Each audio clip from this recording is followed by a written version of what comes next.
Olá!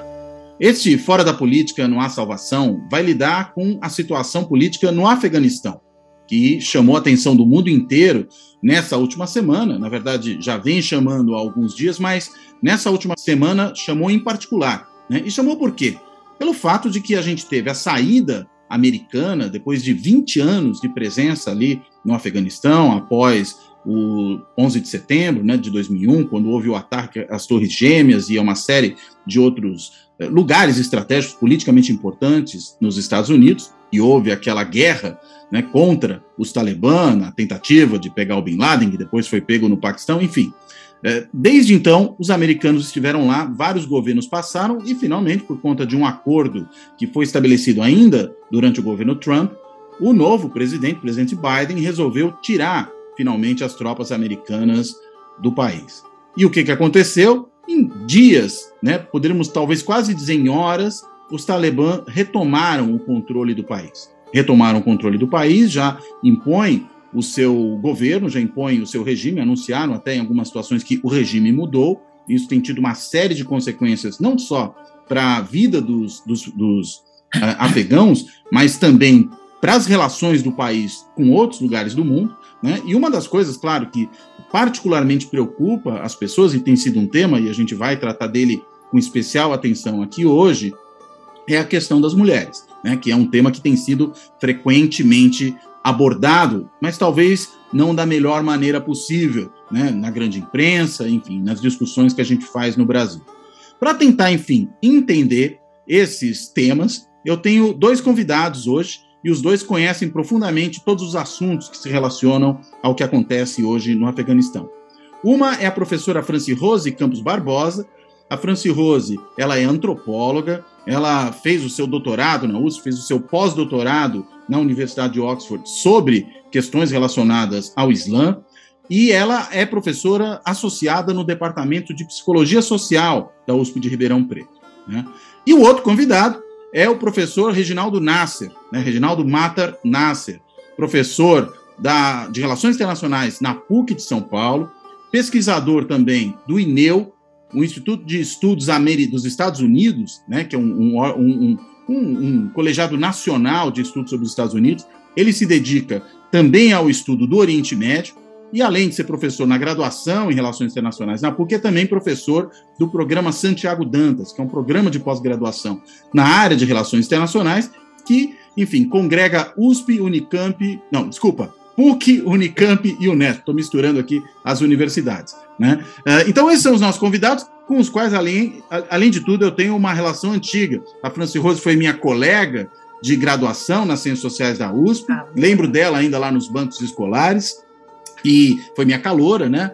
Por pouco tempo, né? Um ano depois da minha entrada, então não dá para disfarçar muito aí, como se eu fosse um veterano, muito veterano. E o professor Reginaldo, ele sim foi meu veterano, porque quando eu fui professor na PUC, a partir de 1995, o Reginaldo já estava lá, e fomos colegas durante 15 anos na PUC de São Paulo.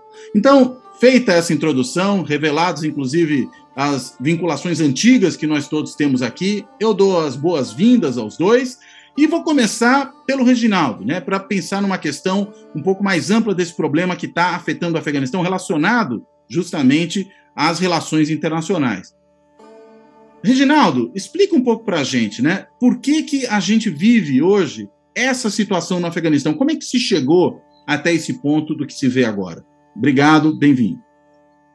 Obrigado, Cláudio. Parabéns para o seu programa. Assisto regularmente e tem um impacto muito importante para os debates dos grandes temas. Né? Na verdade, tem sido muito discutido a forma pela qual o Biden, né, procedeu em relação à retirada. Né? Eu diria que a ideia de retirada já está estabelecida desde o segundo governo Obama. Ele menciona isso várias vezes. O Trump levou isso adiante. Por motivos diferentes, houve uma convergência, houve um consenso entre os partidos democrata e republicano que acabou a guerra. Aí é questão de tempo, acabou a ocupação. Depois a gente pode voltar a entender os motivos pelos quais chegaram a isso. O Trump, movido pela seguinte questão: gasta dinheiro, dá problema, vamos sair desse lugar logo, né? Então, quanto a isso, não tem divergência. O que houve foi a velocidade, né? A velocidade da tomada de poder do Talibã. Não se esperava, né? O Serviço de Inteligência dos Estados Unidos, no primeiro momento, deram um parecer, deram uma avaliação para o Biden, que era meses. Depois eles colocaram semanas e, de repente, 2 dias caiu, né? Claro, depois que acontece, a gente fica olhando para o passado, é clássico isso, a gente sabe, e aí você vai dizendo, já estava claro que ia cair, né? Mas não havia essa previsão. E o debate, entendo eu, que prepondera, e entendo eu equivocado, porque fica nessa análise se saía um pouco antes, um pouco depois, né? A questão, se a gente for aproveitar e fazer do Afeganistão e o 11 de setembro, a grande questão é o que eles foram fazer lá, né?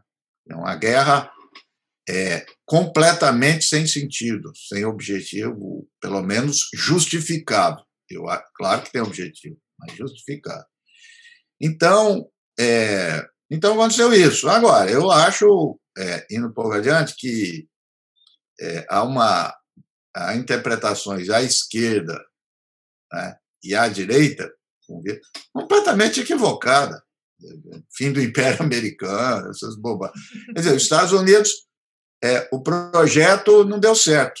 Mas, quer dizer, 20 anos, né? A guerra mais longa dos Estados Unidos. E em relação a isso, às vezes pode ser até uma vantagem. Aquilo que a gente olha no primeiro momento e acha que é uma derrota, um erro de estratégia, de repente ele passa a ser uma vantagem.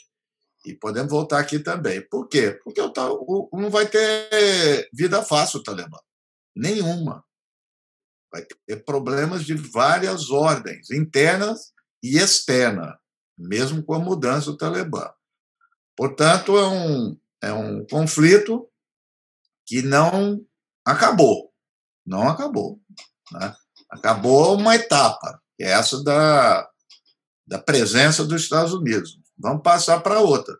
Guardadas as devidas proporções, foi o que, voltando lá para a década de 90, quando os soviéticos são derrotados, o conflito vai para um outro patamar, que era a guerra civil, depois com a tomada do Talibã e assim por diante. Então, se a gente for analisar, há um longo processo, né, aí no Afeganistão, que a gente pode dizer que tem início com a invasão soviética.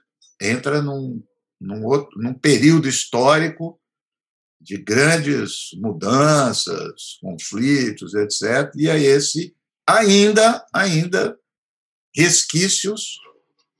Tem mudanças, não tem dúvida nenhuma, mas tem muitos resquícios, muitos fundamentos da invasão soviética. Agora, esses resquícios explicam por que você teve essa saída americana agora, ou por que você tem essa retomada rápida do Talibã? Porque a gente viu o Talibã, inclusive, muito bem armado, né? Eu li uma reportagem esses dias falando, por exemplo, da questão da mineração, que é uma fonte de receitas importante para o Talibã, mesmo da produção de ópio. O que explica essa rapidez, né? Mais, essa força deles? Sim. Não, isso é outra coisa, que é o seguinte: acho que esse resquício lá da Rússia, posso apontar aqui alguns, por várias razões, não vou me alongar aqui, mas acabou incentivando, já tinha desde a Segunda Guerra a plantação de ópio. Então, desde a invasão da Rússia. Isso adquiriu proporções gigantescas depois da invasão norte-americana. Ou seja, a explicação é bem racional: busca de recursos, né, pelos atores que estão em conflito. Então, esse é um ponto. O outro ponto é que, quando os russos são expulsos nesse processo, aparece uma figura social, política, econômica, que se denominou senhores da guerra, warlords. E esse é um ponto que a gente pode voltar aqui, porque antes aqui de começar a conversa com você, eu fui dar uma pesquisada. O que está acontecendo com esses caras? Eu não estou vendo. Eu tive que dar uma fuçada nisso e já está aparecendo coisa. Por quê? Porque eles são muito... Lembra, né, para a gente, o senhor feudal. Então, eles não têm relação com o poder que seria estatal, unificado, nenhum. Central. Hein? Poder central. Isso. Daí essa ideia virou moda, não sei o que, cemitério de império. Eu queria perguntar para as pessoas e eu fui investigar. Por que é cemitério de império? Por isso. Porque não é que é de império, é de poder unificado. Ninguém consegue. Porque 75% da população do Afeganistão ainda é rural. Altíssimo. E esse rural é dividido em tribos, aldeias, comunidades. O que passa uma ilusão de que as coisas, que o Afeganistão é Cabul. É errado. Todo mundo está olhando para Cabul. Não que não seja importante, claro que é. Tanto é que lá no Afeganistão, quando teve presidente, eles chamavam prefeito de Cabul. Eu ouvi essa história esses dias. Muito bom. Cabul é um outro mundo. O Mullah Omar, que foi o primeiro líder do Talibã, ele mudou a capital para Kandahar. Porque ele não queria um lugar que tem muito estrangeiro, muita etnia. Então, o Talibã, claro, mudou, tem jovens aí tudo, mas a sua origem é provinciana, muito provinciana. Então, esse resquício do senhor, o senhor da guerra. Esse senhor da guerra enfrentaram o Talibã, alguns, não dá para generalizar, cada um foi para um lado. Enfrentaram o Talibã lá na década de 90, foram agraciados bastante pelos Estados Unidos. O Donald Rumsfeld dizia: as nossas forças armadas são os senhores da guerra. Foram lá, deram dinheiro, arma, deliberado, não foi escondido, não. Por quê? Porque os Estados Unidos não queriam colocar gente no terreno. Então, deu dinheiro para esses caras, deu arma, deu tudo, absolutamente tudo. Então, eles cresceram em poder. Então, não sei o que vai acontecer agora. Usaram ele contra os Talibã, uns mudaram, outros não, e assim por diante. Então, quando eu falei resquício, mas é de estrutura social também. Não é uma coisa puramente flexível, muda de uma hora para outra, está enraizado. E tem os líderes tribais, que não são pessoas que têm autoridade, são importantes e não são senhor da guerra, mas eles não se dobram assim. Então, uma autoridade que não é pela força, mas é pela importância naquela comunidade, né? Isso. Então, esse negócio que é o cemitério de império, porque são estruturas muito descendentes. E o espaço geográfico favorece. Desertos, montanhas. E, ao longo da história, eles construíram, então, uma palavra em pashtun, que nessas tribos já são meio que fortificadas. Por isso que eu falei, lembra, senhor feudal, porque muito conflito, eles se organizaram de forma de segurança, de defesa do território.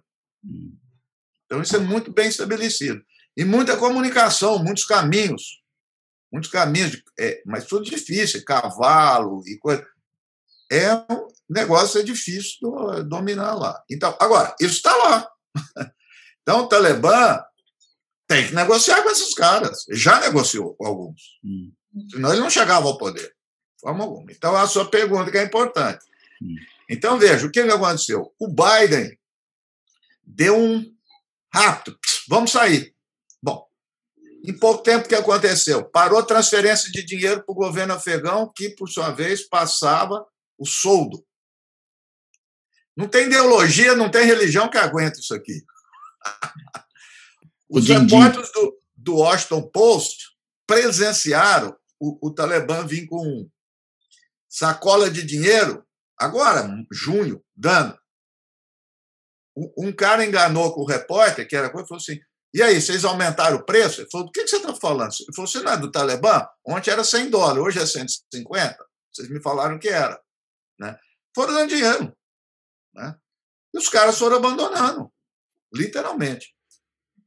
Outra coisa, eu tenho lido também, durante esse processo, houve os chamados contractors, os empresários, empreiteiros de guerra.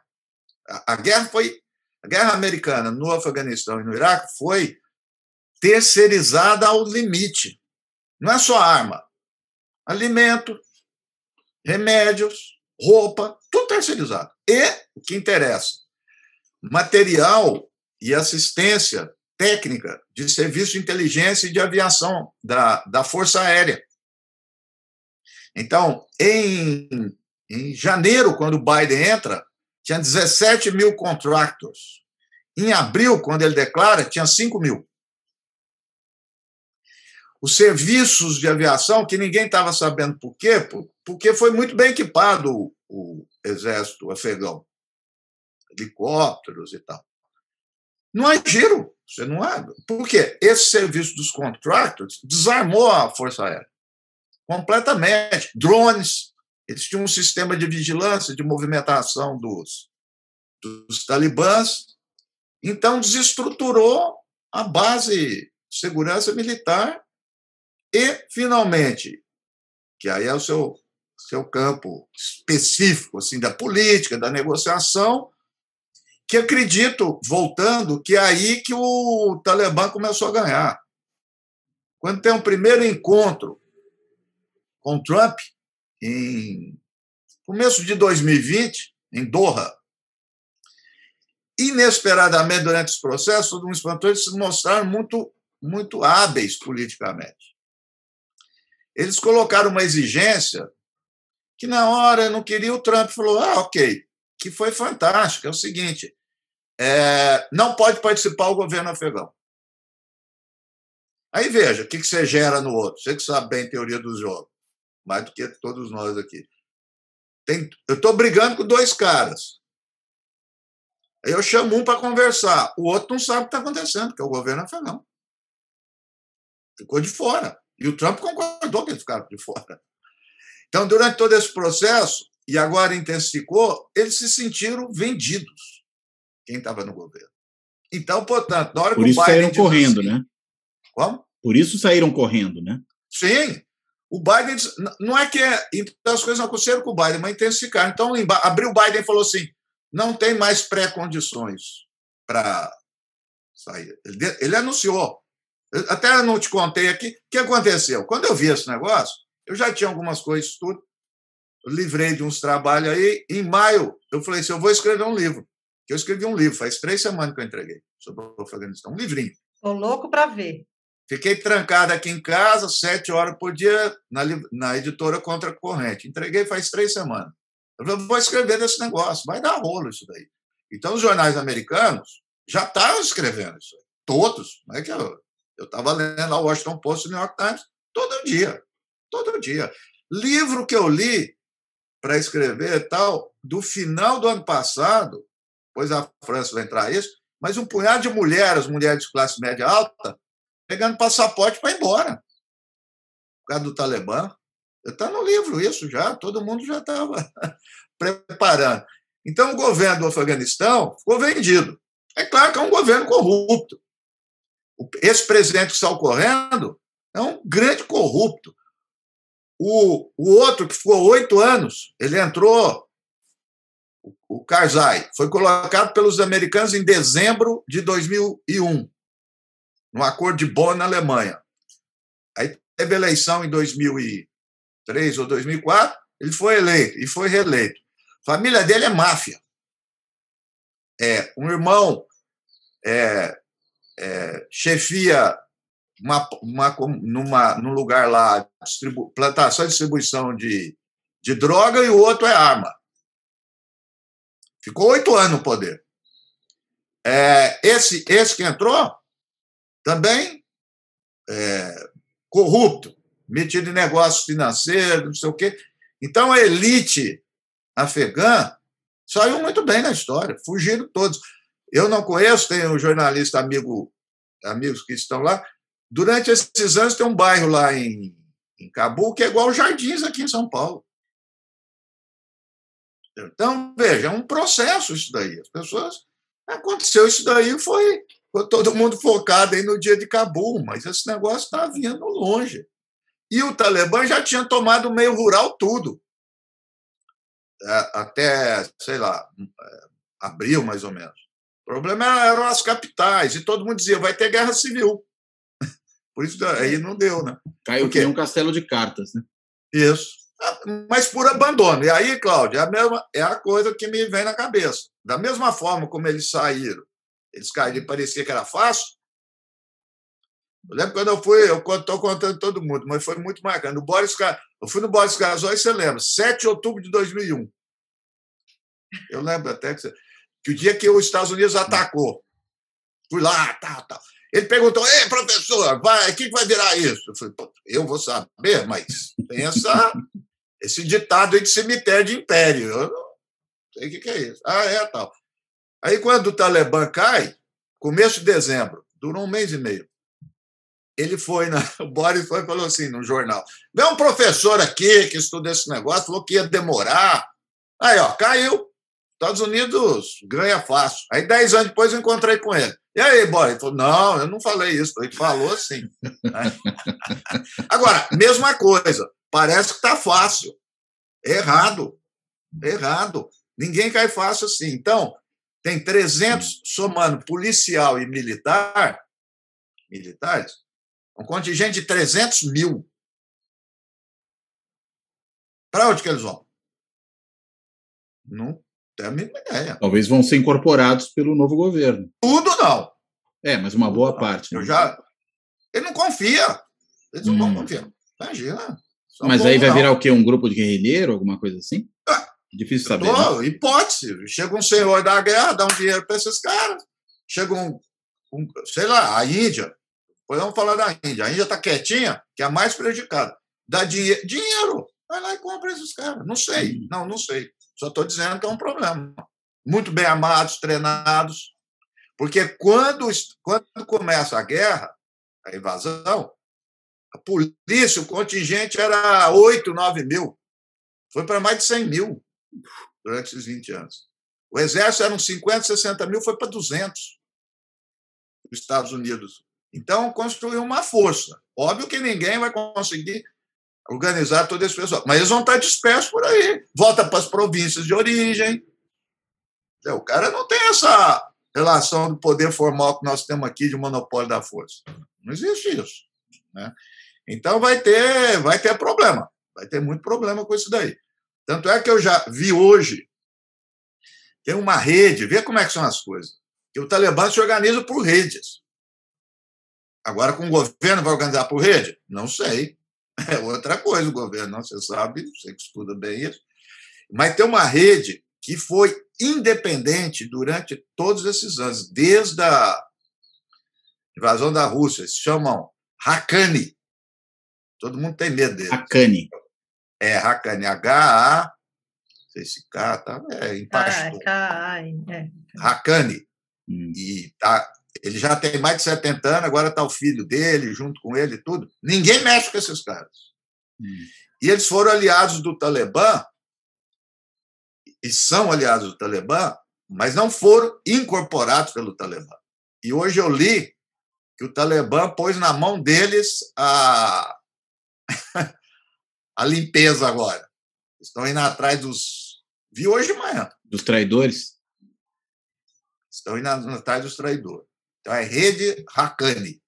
Então, tem muitas dessas redes que eles foram estabelecendo. E tem certa independência. São aliados, mas tem independência. Né? Então, eu não sei o que eles vão constituir disso aí. E o tanto de grupo armado que apareceu durante esses 20 anos? Muito grupo. Dentro do Paquistão. Tem um Talibã que é paquistanês. O que eles vão fazer nisso aí? Não sei também. Não sei o que é a postura deles. Então, não é vida fácil para o Talibã. Vai ter muito problema. Entendeu? É uma dispersão de grupos, de arma, de recursos, difícil de controlar. Quem manda até hoje aí manda neles. É o Serviço de Inteligência do Paquistão, o ISI. Eles Talibã. O Talibã. Eles que criaram o Talibã. Porque está muita informação errada na internet. Os Estados Unidos deu dinheiro para o Talibã. Os Estados Unidos deu dinheiro para o Talibã, porque quando o Talibã surgiu, os Estados Unidos estavam mais lá. Está cheio de gente escrevendo essa bobagem. Não deu dinheiro para o Talibã. Deu para os mujahedin lá atrás, né? Isso, claro, lá atrás. Claro, entre aquela turma dos mujahedins, teve uns que foram, vários, para o Talibã. Mas não deu para o Talibã. Não era ainda o Talibã, né? Isso, não era. O Talibã em 92. Os Estados Unidos já tinham ido embora. Eu vi outro dia o Fernando Moraes. Não tem nada disso, querem forçar a barra. Não deu dinheiro. O Talibã não deu. Agora, quem manteve o Talibã foi o ISI e os militares paquistaneses. Veja a ascensão do Mullah Omar. É um negócio incrível. Em 92, quando você achar isso, você me corta, você é a França. Eu vou conversar. Não, já daqui a pouco eu vou passar para ela. Já era para ter passado. Não, eu estou anotando a aula, para, não quero não. Continua, Reginaldo. Mullah, Reginaldo, hoje para todo mundo. Como diz em Garapava, eu toco um velório sozinho. E eu bato palma, que eu não sou boba. Isso é tradição árabe. O Oliveiros falava para mim, meu caro, você gosta dessa parte oral, hein? O Oliveiros falava assim. Não, mas é bom contar a história. Eu gosto. O Mullah Omar, ele combateu os soviéticos, mas não era guerrilha. Veio de umas regiões, das regiões mais pobres do Afeganistão. Você imagina, o Afeganistão é pobre. É uma região, esqueci o nome da província, mais pobre do Afeganistão. Um belo dia lá, ele junta 30 caras. Esse detalhe é importante, porque, olha, 92, né? 30 caras, 91, 92. Olha o detalhe, de 30, só 15 tinha fuzil. O resto tudo com faca e facão e tal. Ele fala assim, tinha um senhor da guerra lá que estuprava mulher, adolescente. Ele foi lá, matou o cara e acabou com a turma do cara. Aí ele começou a ter fama do Mullah Omar. Então ele apareceu como justiceiro. Então, aí vem, depois ela entra aí da Sharia, eu vou dar o contexto. Mas a ideia de princípio moral, né, quer dizer, que o Afeganistão se degradou e que deixou esses bandidos, senhor da guerra, tudo tomar conta e faz o que quer.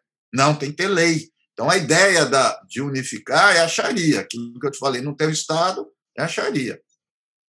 Ele vai lá e mata o cara. Isso em 92. De repente, ele juntou 500. Apareceu com a partir da sua fama. Tal. Mas o ISI já estava, porque não é possível. Em 96, eles tomaram o poder. Com 40, 50 mil homens armados. Como é que pode isso em 4 anos? Paquistão, mano. Claro que eles se organizaram bem. Mas foi o Paquistão, não foi? Aí foi o Paquistão, não foi os Estados Unidos. O Paquistão tem muito poder militar, econômico, tem serviço de inteligência. E aí, portanto, o Paquistão sempre apoiou o Talibã. Pressão dos Estados Unidos nunca adiantou. Por quê? Por que isso? Porque eles precisam do Talibã para influenciar o Afeganistão e não ter problema ali no Afeganistão e jogar contra a Índia. Uma coisa assim? Não, foi jogar contra a Índia. Contra a Índia. O problema é a Índia. Por quê? Porque tem os grupos na Caxemira, islâmicos, dentro da Índia, e o Talibã usaram o Talibã para conexão com esses grupos. Então, os generais falavam, nós queremos ficar tranquilos no Afeganistão, porque já pensou se tem problema no Afeganistão? Problema no Afeganistão, problema na Índia? É uma razão de Estado. Ninguém muda isso do Paquistão. Ninguém muda. Pressão norte-americana não adiantou nada. Né? Então, o Talibã foi uma ascensão. Então, gente pobre, ou miserável.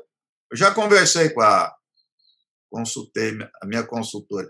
Porque Mullah, ela explicou coisa. O Mullah, mas lá, aí não é da coisa. Gente, eu contei para ela lá na França, gente inferior, intelectualmente, socialmente, eles ascenderam assim. Eles lutaram contra a hierarquia religiosa. Então, eles eram mal vistos por essa hierarquia. Né? Então, daí vem Talibã, que é estudante. Sim. Eles vieram de baixo. Os outros eram sábios. Eles não são. Eles não são ayatolás, em outra palavra, né? Ayatolá é nem poderia ser. Porque... Não, eu sei, mas eu só pensei no ayatolá. Essa explicação vai ser importante, mas eu quis dizer só no sentido da hierarquia, né? não são, vamos dizer, um cardinalato, se a gente quiser usar uma outra imagem aqui. Não, eles só abaixam, hierarquia baixa. Baixa, é quase um sacristão. Eles tinham preconceito contra eles, né? Muito preconceito, são intelectualmente inferiores, socialmente. São eles, são esses talibãs. Então, eles vieram desse lugar. E a França já fala, estou dando a deixa, mas só para deixar claro que estou falando das confusões que estão aparecendo aí, né? Que eu vejo. Né? Sim, eu acho importante. Não tem nada a ver com a Al-Qaeda.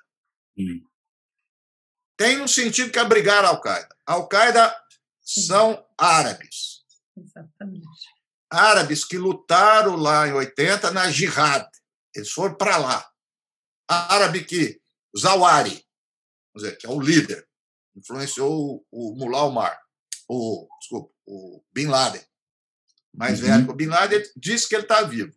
Médico, formou no Egito, morou em Londres, voltou, trabalhou na Crescente Vermelha, que é a Cruz Vermelha, foi lá ajudar, tratar de feridos na guerra contra a União Soviética. A mosquinha lá do radicalismo picou ele voltou para o Egito, entrou numa organização terrorista. Esse, o Osama? Não, Zawahiri. Zawahiri, o outro líder. O outro líder, tá, ok. Ele é o influenciador do Osama. Perfeito.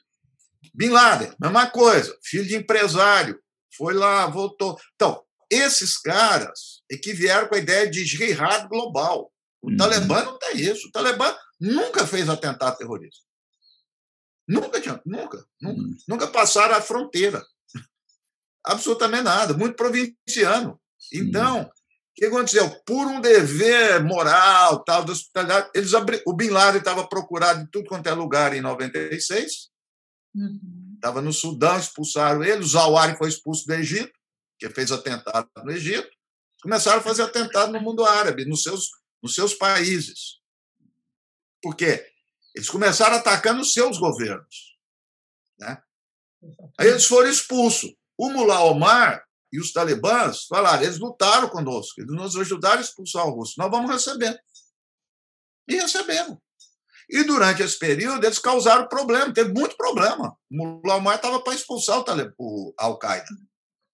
Por quê? Dava problema, porque o Talibã reprimia o povo, reprimia as mulheres, mas não queria problema com o resto do mundo.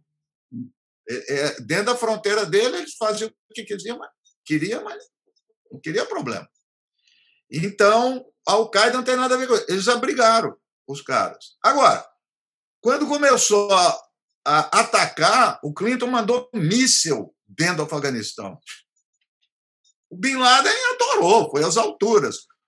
O Jason Burke, que é um jornalista inglês, ele estava lá, no dia que mandou os mísseis em 98, né? Porque houve um atentado na embaixada na África, que foi o Bin Laden.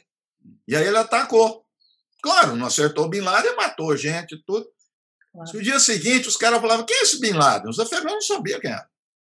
Promoveu o cara. Promoveu. Aí cartaz de Bin Laden, taxista falando, como é, tal. E o Mullah Omar e o Talibã falou, quem tem que cuidar do hóspede somos nós. Eu tenho uma coisa desse hóspede, o que é o hóspede? É uma instituição muito forte na região, no mundo árabe lá, muito forte. Entendeu? Então, o Robert Fisk entrevistou o Bin Laden. Ele conta que foi para Cabul, tal, levaram ele. Ele estava com a venda, tiraram a venda dos olhos dele, ele estava numa Toyota lá, né? Que ele só usa Toyota. Aí olhou, estava em guerra civil, uns caras tudo olhando para ele. Aí um cara, argelino, então fala francês, começou a falar francês para ele. Falou, não, fica tranquilo, você é nosso hóspede. Nós vamos te defender até a morte. Mas falou para ele, se eu te encontrar em outro lugar, eu te mato. Ele tremeu lá. Mas é o hóspede. Então, o Mullah Omar vai dizer o seguinte, aqui ninguém vai pegar o Bin Laden. E aí, o 11 de setembro, os Estados Unidos tentou comprar o Mullah Omar. Eles negociaram. Os Estados Unidos mandou um cara para conversar. O Mullah Omar não recebeu. e disse que não ia entregar. E aí começaram a jogar bomba. Esse negócio. Então, conclui na França, já falo, tem nada a ver com a Al-Qaeda. Nada. Abrigou. Aí ficou aliado. É aliado até hoje. Mas eu estou falando de propósitos, de perfil. Né? São organizações então, muito diferentes, né? Muito diferentes. Muito diferente. Tem influência. Eles passaram a influência. Tanto é que com a ocupação norte-americana, o Talibã incorporou uma prática, foi discutido dentro do Talibã. Eles têm um conselho, Shura, que é um conselho. Junta todo mundo em debate. E eles discutiram, acabou passando a moção lá, que era apoiar atentado suicida. Fazer. Eles nunca tinham feito. Em 2005, 2006, eles começam a fazer atentado suicida pela influência da Al-Qaeda e do Iraque, que estava acontecendo. Mas eles... Mas aí acho que eu vou fazer uma pergunta para você. Não, vou fazer uma pergunta, Reginaldo. Você quer fazer a pergunta antes de falar? Eu quero. Então faz. Porque tem a ver com isso que o Reginaldo está falando, que as pessoas acabam confundindo, acho um pouco que chamam o Talibã de um grupo terrorista. Como é que você define o Talibã? Não, tá. Veja só, esse negócio de grupo terrorista. Eu sempre analiso assim, você tem grupos armados que fazem várias coisas na vida. Às vezes, um deles é um ataque terrorista. O caso do Talibã, menos. Eles organizam, tomaram território, administram, certo? Tem livro que chama A Governança do Talibã. Eu tenho um livro aí. Eles governam como o Estado Islâmico. O Estado Islâmico dominou um território do tamanho da Jordânia. Administrou 6 milhões de pessoas. É mais parecido o quê? Com um grupo guerrilheiro do que propriamente terrorista? Ou essa distinção não é correta? Não, fez atentado. Eles começam como insurgentes. Tanto é que os Estados Unidos distinguia ações contra terroristas e ações contra insurgentes.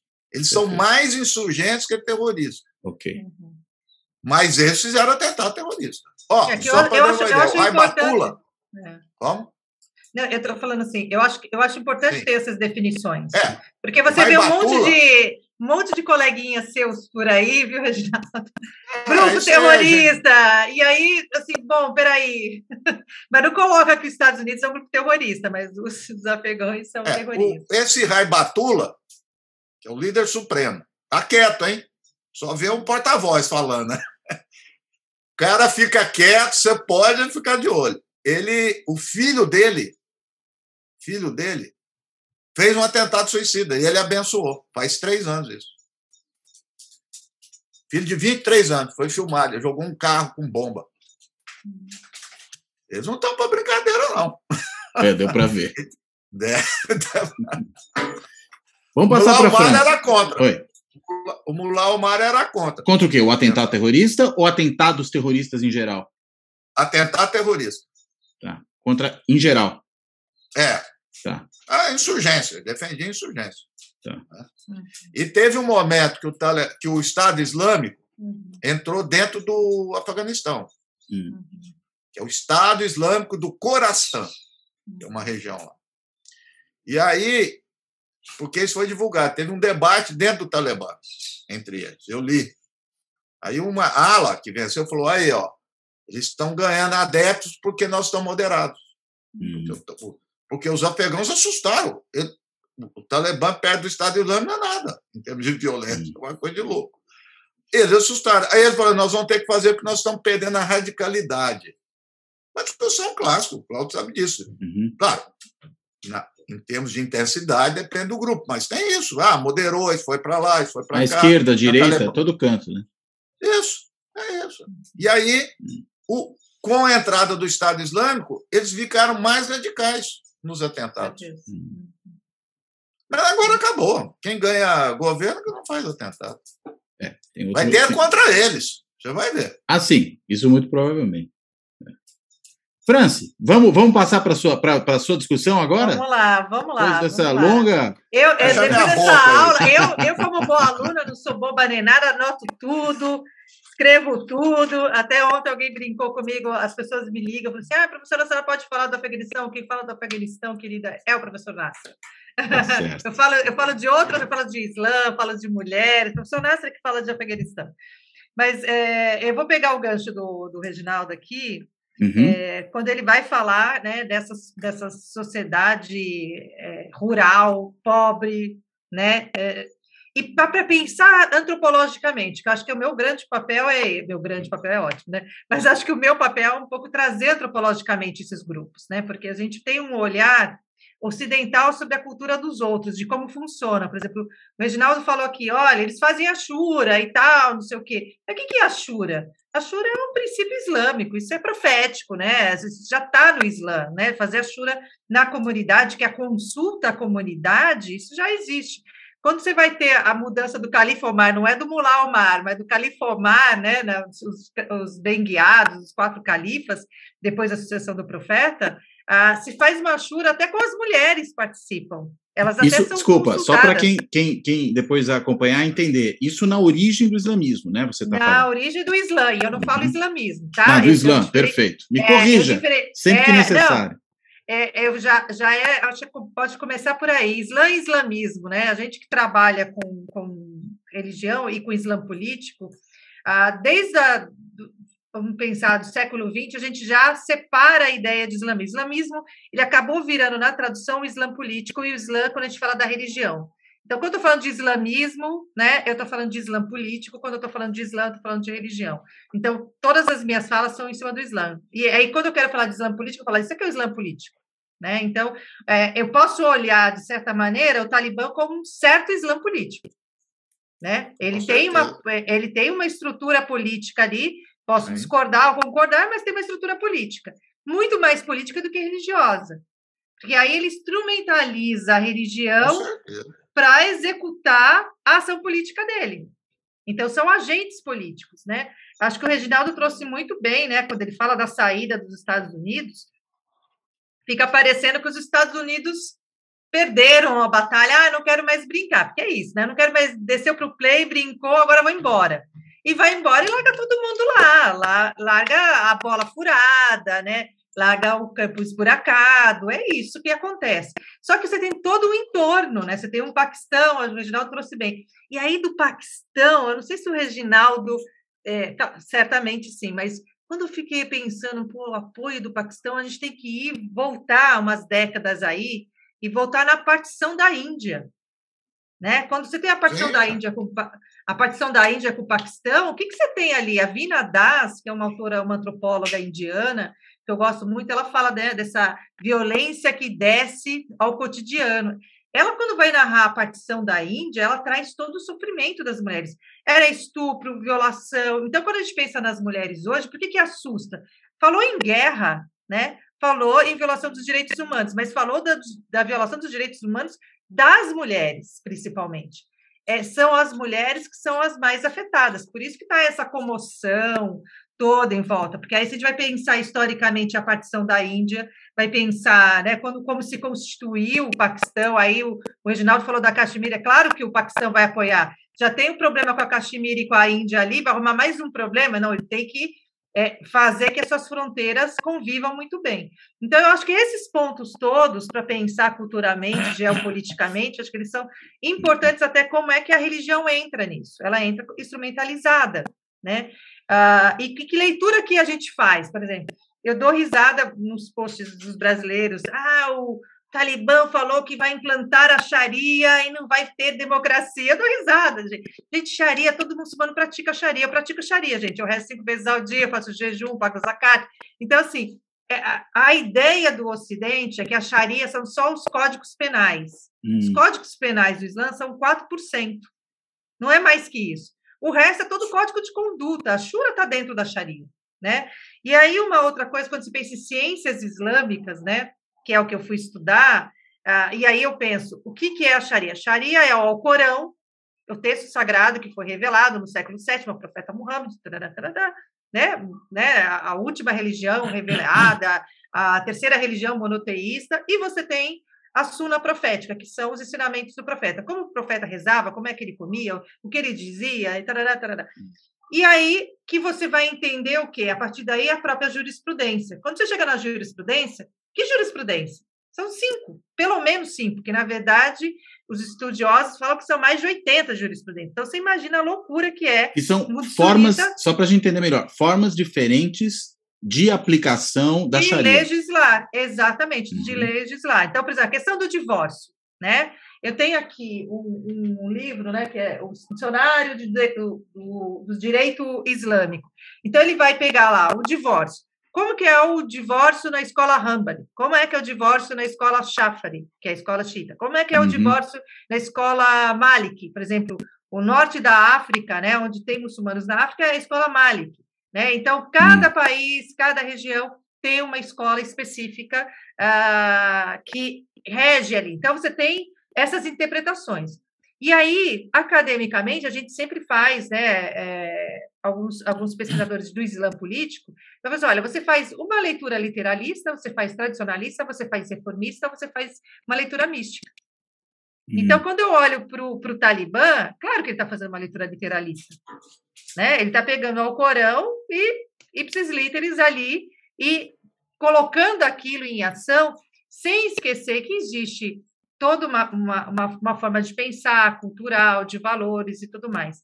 E uma das coisas Não, eu não... Permita-me, data vênia. Não, eu não sei se é literalista. Eles interpretam de acordo com a realidade deles. Então, é isso que eu ia terminar de falar. Ele é, primeiramente, literalista, mas que vai para o extremismo. Entendeu? Ele é uma leitura que é basicamente, porque ele jamais é uma leitura que a gente chamaria de reformista, que é uma leitura que faz os acadêmicos islâmicos, né? Então, a maioria dos acadêmicos islâmicos hoje no mundo fazem leituras reformistas. O que são essas leituras reformistas? Eu vou trazer isso para o meu cotidiano, para a minha realidade. Eu estou vivendo no Brasil, então eu vou viver no Brasil de acordo com as leis brasileiras e seguir a Sharia daquilo que é possível seguir. Né? Eles lá não, eles estão lá no primeiro item, que é literalismo, mas que vai esbarrar para o fundamentalismo, para o extremismo. Francis, mas, por exemplo, que eu não sei nada disso, as mulheres frequentar a escola, tá na Sharia? Não. Ou então, olha, eles que inventaram. Não, absolutamente, eles inventaram muita coisa. O exercício agora é pensar o quê? O que eles vão fazer na prática? Na prática. Então, algumas pessoas me ligam, professora, mas as mulheres não estão saindo à rua. Mas eu também não sairia. Até ver para crer, eu também não sairia. No meio de uma tomada de poder, né? De poder, eu ficaria em casa mesmo, esperando os segundos passos, né? Então, eu acho que é um exercício aí de pensar. Então, não está no Alcorão. Por exemplo, eu vou falar aqui dos direitos das mulheres na religião. Aí as pessoas, mas isso não existe. É claro que não existe. O patriarcado, o machismo está aí para quê? E você acha que o patriarcado, o machismo está só dentro de comunidades islâmicas? Não, está no mundo. A gente tem o Brasil, um dos países que mais mata mulher. Então, quais são as leis? A lei do divórcio, a lei do prazer sexual, tem direito ao divórcio, herança, prazer sexual, conhecimento. Eu falo de prazer sexual porque as pessoas acham, e é tão maluco isso, de que o fato de usar um lenço, de usar uma burca, as mulheres perderam os desejos sexuais, elas são vítimas desse homem maldito. Então, tudo virou um discurso da burca, da barba e do turbante. Né? É muito doido as interpretações. Estereótipo, é isso? E eu falo, exatamente, e eu falo, gente, qual o problema do turbante e da barba? Você pode encontrar pessoas de turbantes e barbas generosíssimas, inteligentíssimas. Não é vestimento. Como você pode encontrar aqui no nosso Congresso Nacional, gente aí muito bem vestido, né, com roupas muito bem, né, alinhadas, e são pessoas que a gente não queria conviver, na verdade, a gente não queria nem que existisse nesse planeta. Então, assim, a gente vive dos estereótipos e a racialização do lenço, né? O lenço virou um objeto de racialização das mulheres. Então, é muito grave. E aí, uma coisa que eu tenho debatido muito com as feministas, como se diz, ocidentais e brancas, que quando elas falam assim, porque o Talibã vai voltar e voltar a burca, assim, gente, vamos olhar o que aconteceu com essas mulheres nesses 20 anos. Todas as mulheres no Afeganistão tiraram as burcas? Todas. Elas poderiam ter tirado. Elas tiraram? Não tiraram. Nenhuma. Não tiraram. Tem toda a razão. Então, por que eu vou dizer que o Talibã vai fazer? Não, você tem que pensar, é isso que o Reginaldo falou. Nós estamos falando de uma outra sociedade, não é a nossa sociedade. Tem outras referências, né? Outras referências, outra concepção de corpo, outra concepção do que é ser mulher, outra concepção do que é direito, por exemplo, uma coisa que eu falo às pessoas assim, gente, o Islã ele é mais pesado para os homens que para as mulheres. Eu não queria ter nascido homem muçulmano. Por quê? Porque o dinheiro que o homem recebe de herança, por exemplo, é um dinheiro bruto. A mulher recebe dinheiro líquido da herança. Por quê? Porque este homem, pela lei islâmica, eu não estou dizendo que ele pratica isso, porque uma coisa é a lei, a gente sabe muito bem, nós vivemos no Brasil, sabemos bem como funcionam as leis, uma coisa é a lei e uma coisa é como a pessoa pratica essa lei. Então, o homem, por exemplo, se você, né, Cláudio, você recebe uma herança do seu pai, você tem as irmãs, então você recebeu um valor bruto. O homem, ele é responsável para manter a sua mãe, por exemplo, morreu o pai, ele é responsável pela mãe, pelas irmãs, ele é responsável de repassar o dinheiro, né, para as irmãs. Esse dinheiro feminino, né, o dinheiro recebido, o homem não pode colocar a mão. Ele não pode usar o dinheiro da mulher. Por exemplo, eu trabalho, tenho meu salário da Universidade de São Paulo. Se eu tivesse casado, meu marido ele não pode pegar o meu dinheiro, ele não pode pegar a minha herança. Então, existem regras muito claras no Islã sobre a questão do casamento, sobre a questão de divórcio, quer dizer, uma série de regras. Agora, quando a gente olha para o Talibã, né, esse Talibã, porque por enquanto não dá para olhar para o Talibã, eu ainda não posso dizer o que ele é, o que ele está sendo, o que ele será, porque eu acho que é aquilo que o Reginaldo falou assim, pode ser isso? Pode ser que a gente não sabe, né? Eu acho que ele não terá uma vida fácil como ele teve depois que a Rússia saiu, né? Porque ali ele mandava e desmandava até essa intervenção desastrosa dos Estados Unidos, né? Mas o que eu quero dizer é assim, aquele Talibã, ele não respeitava nenhuma lei islâmica, né? Então, eu acho que a gente tem que tomar muito cuidado hoje com essa ideia de salvamento das mulheres, como se essas mulheres em 20 anos tivessem ficado paradas. A sensação que eu vejo em alguns discursos, que as mulheres ficaram 20 anos ali sentadinhas em casa, cuidando dos maridos, esperando os Estados Unidos ir embora. Gente, as mulheres tiveram a vida, é a vida cotidiana. Né? Não, só complementando, o fato deles sinalizarem agora, ainda que retoricamente, é porque tem resistência, senão eles não fariam isso. Com certeza. E eu acho que, conversando com algumas pessoas de fora do Brasil, eu falei assim, França, é um grupo, os afegãos, não só os talibãs, mas os talibãs também, eles são muito resistentes. São aqueles caras, sabe? E o exemplo que a pessoa me deu foi muito interessante. Pensa o sertanejo, aquele cara resistente da roça e tal, eles são desse estilo, eles não são pessoas de se entregar facilmente. Porque eles estão ali, né, naquela coisa dali. Não é as pessoas criadas a pandeló. Há um treino para a vida dura, né? É uma vida dura, então a pessoa vai aguentar, ela vai resistir.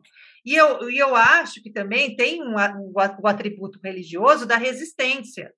Né, muçulmanos, os mesmos esses que devem praticar a sua maneira, que eu posso discordar da maneira que eles praticam e tudo, eles têm a resistência de que aquilo é o destino deles. E se é o destino deles, eles vão resistir até o final. Então, a religião, ela entra aí como uma coisa positiva, mas também como uma coisa negativa quando ela é mal usada, né? E mal usada para quem? Para as mulheres. Né? Quando a gente vai olhar, por exemplo, a questão dos direitos humanos, existe um texto na internet, acho que são 2 textos já, dos direitos humanos no Islã. Está lá todo um texto, acho que foi feito no Cairo, por sinal, acho que em 94, se não me engano. Acho que tem 2 versões, uma de 88, outra de 94, que sábios, né, muçulmanos escreveram, né, para explicar como é que os próprios muçulmanos viam a questão dos direitos humanos. Não tem nada de diferente que a gente vê na questão dos direitos humanos que a gente vê por aí. Então, eu acho que tem acho que tem mais especificidades religiosas, mas não tem algo assim, porque quando a gente olha, por exemplo, para a Sharia, né, e é um dos estudos que eu mais fiz foi entender o que é uma caça de Sharia, o que é uma caça de Sharia. Os objetivos da Sharia, quais são os objetivos da Sharia? A preservação da vida, da propriedade, da consciência, do território, da família. Então, você precisa preservar isso. A preservação da vida, ela é prevista pela Sharia. Que a Sharia é o quê? É o Corão e a Suna do profeta, né? Os ditos e as falas do profeta. Então, se você não preserva a vida do outro, né? Você fala a passagem do Alcorão. Não há compulsão na religião. Se você ataca o outro porque ele não tem religião, porque ele pensa diferente de você, você já está errado. Né? A religião, por exemplo, quando você vai falar do conceito de jihad, os jihad são dois tipos, né? Você tem o jihad maior e o menor. Quando você pensa no jihad maior, que é o jihad do nafs, que é o jihad da vida, quer dizer, eu vou lidar com o meu ego. Isso os sufis fazem, o Islã místico faz isso lindamente, né? Porque eles estão o tempo todo ali fazendo zikr para eles se tornarem pessoas mais espiritualizadas. O jihad menor é esse jihad da defesa, do ataque. Né? Eu vou me defender. Não, ataque não, defesa. Que na verdade que acaba virando ataque, né? Você se defende e atacando, né? Porque aí só uma coisa, eu acho assim, não é só o Islã. A gente tem que voltar para o que os atores interpretam para fatos sociais, não que a religião. Sim. Religião não tem positivismo que resiste. Não é a religião que diz, é o cara. Então, a passagem do Barrington Moore, que o Fred Halliday cita, que eu sigo, ela é imensa, mas diz assim, eu não vou estudar o Islã ou o cristianismo, eu vou estudar grupos islâmicos e grupos cristãos. Sim, e a maneira como eles interpretam. Então, mas aí, Reginaldo, assim, eu já vi alguns discursos anteriores do Talibã dizendo que o jihad deles era colocar as mulheres dentro de casa. E isso não é jihad. Não. Colocar a mulher dentro de casa não é jihad. O jihad mas é o que eles efetivamente pregam. Interpretam. Então, o jihad e vivem-se, praticam. Uhum. Agora, o jihad é a defesa. Né? Se os Estados Unidos vêm atacar e vêm ocupar, é lógico que eles vão alimentar essa defesa, essa resistência. Não vai entregar o jogo assim. Mas então, só uma questão, Franci. Então, que islamismo é esse ou que Islã é esse, me corrigindo, que os talibãs seguem, que produz esse tipo de forma de atuação?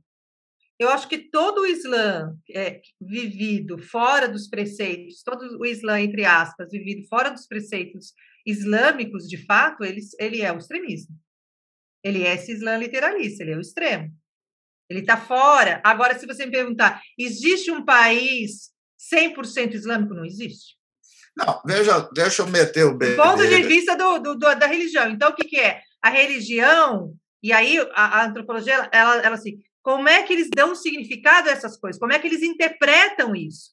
Como é que eles viviam isso? Por exemplo, eu converso com muita gente do Líbano, muçulmano, e aí eles falam assim, não, quando eu era só pesquisadora de Islã, eu perguntava, mas por que você faz o jejum? Porque meu pai fazia o jejum.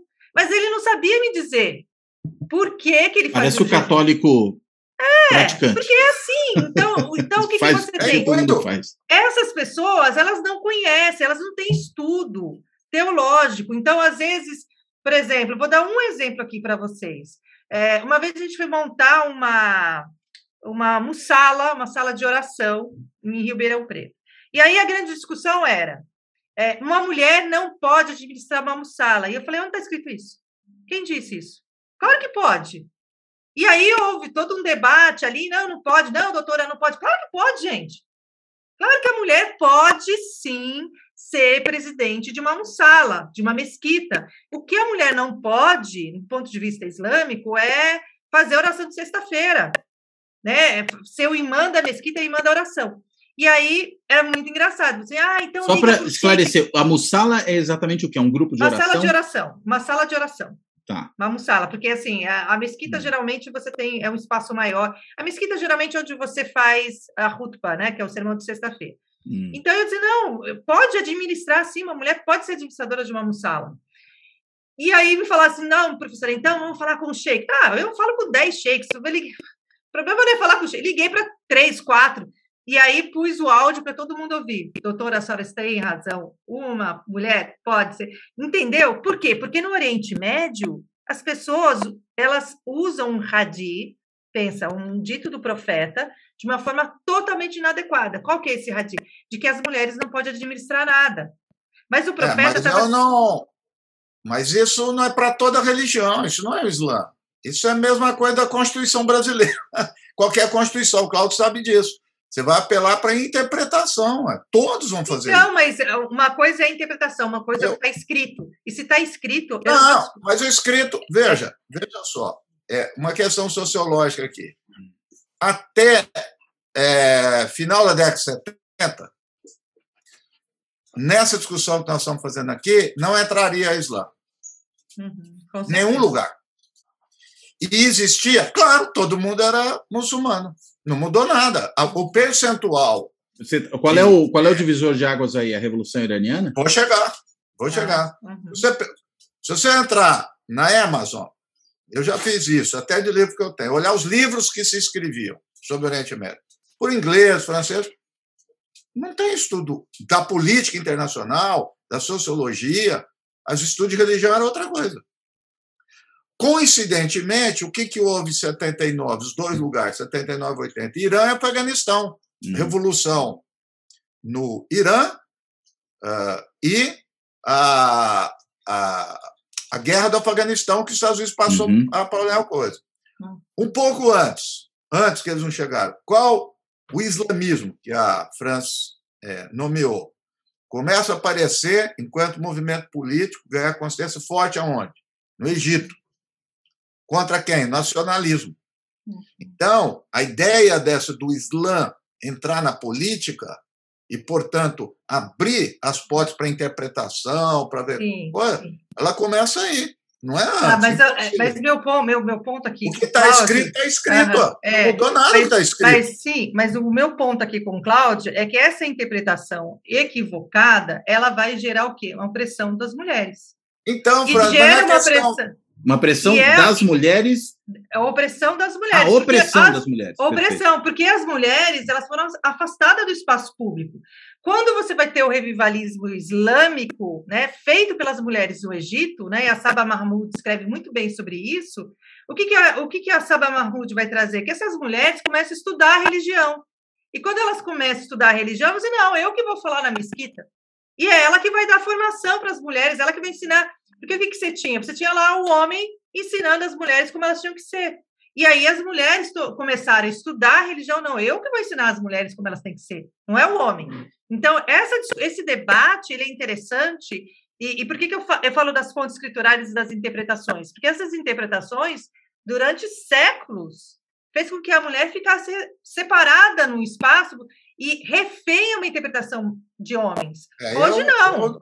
Não é só a questão do mulher, eu divirjo, porque não é questão de interpretação. Aí nós vamos ficar no literalismo, quer dizer, como se os fatos sociais, a história, fossem em função de como as pessoas interpretam o texto. Eu entendo, não estou dizendo só isso. Tem a ver com o contexto social, é isso? Claro, deixa claro só... que tem, mas a interpretação ela é fruto desse contexto social. Mas aí é já ação. Sim, mas a gente não pode dizer, por exemplo, que uma região onde você tem pobreza, que você tem analfabetismo, que você tem miséria, que você não tem contato com grandes sábios. É lógico que a interpretação vai ser sempre uma interpretação mais dura. Justamente, ué. É disso que eu estou falando. Nós estamos falando a mesma coisa, criatura. Mas isso você não vai dizer que tem interpretação. Eu implico muito com esse negócio. Correta. Não tem explicação. Não tem interpretação correta. Sim, mas do ponto de vista teológico, que é o que eu estou trazendo, do ponto de vista... Existem consensos teológicos. Consensos. Por exemplo, um consenso teológico. Comer carne de porco. É um consenso teológico. Tem gente que come carne de porco? Tem gente que come carne de porco, mas é um consenso teológico. Agora, mas há outras divergências. E aí o contexto é que cultura. O lenço é o próprio exemplo disso. Olha, veja só, voltar à escolha do Talibã. Se a gente olhar, por exemplo, então, para não ficar focalizado só nesse caso, para dizer que é um fenômeno mais geral. E envolvido também com conflito, com ação revolucionária. O filme mostra bem, o famoso filme Batalha de Argel. Né? Todo mundo aí viu tal. E aquilo é fato. Sempre teve revoltas, sempre teve não sei o quê. Chegou um momento, mesmo os marxistas, admitiram isso, chegaram e falaram assim, bom, tem muito traidor, as pessoas, além, não têm disciplina, não tem não sei o quê. Uma forma de você fazer isso daí, acabar com isso, é o jacobinismo. A outra é chegar ao jacobinismo pela religião. Foi o que fizeram. Então, se você olhava, para de beber. Na época, não tinha esse negócio de usar a Sharia, não falava isso. Eles vão lá, para de beber. para de jogar, não pode ter prostituição. Então, veja, o que eu estou dizendo é o seguinte, antecede a isso uma estratégia revolucionária. Tem um professor esse que já faleceu, esqueci dele, é um liberal, inteligentíssimo, ele deu uma sacada quando apareceu a Al-Qaeda, grande sacada. Ele é conhecido, o Cláudio deve saber que ele escreve, por isso esqueci o nome dele. Ele diz assim, a organização da Al-Qaeda tem muito a ver com a organização jacobina do que uma organização religiosa. Muito mais. O que interessa aí é a ação política mais do que propriamente a fundamentação ideológica, vamos colocar ideológica no sentido amplo, né? Que aí entraria a questão da religião e da sua interpretação, né? Da forma como ela é apropriada. A hierarquia e tudo mais. Mas um outro fato mais importante sobre isso, que é um cara também que não é de esquerda, e nem isso daí. Robert Pape, ele foi um divisor de água nos estudos sobre ataque suicida. Ele fez uma coisa muito simples, que a sociologia, e vocês todos sabem isso, mas relações internacionais sempre chega atrasado. Porque eu acho que tem coisas, Cláudia, que são importantes, que estão acontecendo já na mídia, que tudo, assim, a gente sabe o contexto, o que está acontecendo no Afeganistão e tal, mas como é que isso está chegando aqui no Brasil e como é que os movimentos feministas estão reagindo ao que está acontecendo no Afeganistão? De forma islamofóbica. Então, por isso que eu acho que é importante trazer algumas explicações, talvez o Reginaldo, que está fora dessa discussão da islamofobia, não entenda, eu preciso trazer o que é os ensinamentos. Isso é o correto? É o correto para um determinado grupo, pode ser incorreto para outro, mas eu tenho que trazer o geral, o Islã, como ele é entendido, para que as pessoas comecem a perceber que não eu fiquei surpresa que tem até grupo de WhatsApp, né, de mulheres, vamos salvar, eu vou mostrar para você, vamos salvar as mulheres do Afeganistão. Gente, precisa ter primeiro uma escuta ativa. Essas mulheres, elas têm os seus movimentos próprios, elas têm as suas lutas, elas têm as suas agendas, as suas agências. Eu não estou aqui para salvar a mulher afegã, né? Eu acho que eu estou aqui para fazer essa escuta ativa para entender como é que os direitos humanos serão garantidos, se serão garantidos, qual vai ser a ação política desse Talibã que está no governo. Quer dizer, eu estou em cima do muro ainda assistindo para ver qual vai ser o movimento desse jogo. Eu acho que tem um tabuleiro aí se movimentando. Não dá para dizer vai ser assim ou assado, porque eu acho que também não vai ser muito fácil para o Talibã, por conta desses 20 anos que eu acho que essa sociedade, minimamente sociedade de Cabul, se estruturou. Eu não estou dizendo de outros grupos, eu estou falando dessa sociedade. Então, eu acho que é importante a gente colocar, porque o que está acontecendo nas redes sociais? Eu coloco lá uma frase bonita da Simone de Beauvoir, né? E uma imagem de uma mulher de burca. Como se a frase de libertação era só tirar a burca, né? Então, o que essas feministas estão me trazendo? Tirar a burca pode ser uma violência, na verdade, né? Pois é, se a mulher não quer tirar, para mim, isso é tão violência quanto colocar. Então, assim, qual que é a ideia? E aí as fotos, eu tenho recebido umas fotos, e, gente, mas a questão não é a burca, não é a barba, não é o turbante. Não é disso que se trata, né? O Reginaldo falou muito bem, a questão política, econômica, né? Tudo aquilo que se representa de um país que foi destruído, e foi destruído por N grupos diferentes, né? Nós estamos falando de um grupo que está aí, ele é insurgente, ele é terrorista, ele é não sei o quê, mas ele foi fomentado por vários. Ninguém nasce do dia para a noite dizendo, tem o poder. Não, o poder foi dado, né? Foi fomentado, foi alimentado. Mas a gente precisa ter muito cuidado quando a gente fala de mulheres, né? A questão das mulheres é uma questão que me preocupa, enquanto mulher, claro que me preocupa, porque eu quero que essas mulheres continuem tendo os direitos de ir à escola, de ir à universidade, porque é isso que a gente aprende no Islã, né? Esse Islã que proíbe mulheres de ir à escola, de sair, de escolher, esse Islã eu não conheço, né? Então, e uma coisa que eu acho que as pessoas começam a pegar como símbolo, ficar ouvindo Malala, olha, eu também me compadeço com o atentado que a Malala sofreu, mas é preciso dizer que na mesma região que a Malala sofreu um atentado, 80 crianças foram assassinadas pelos Estados Unidos. Então, fica parecendo que a violência só é do Talibã. A violência do Talibã, há violência, tá?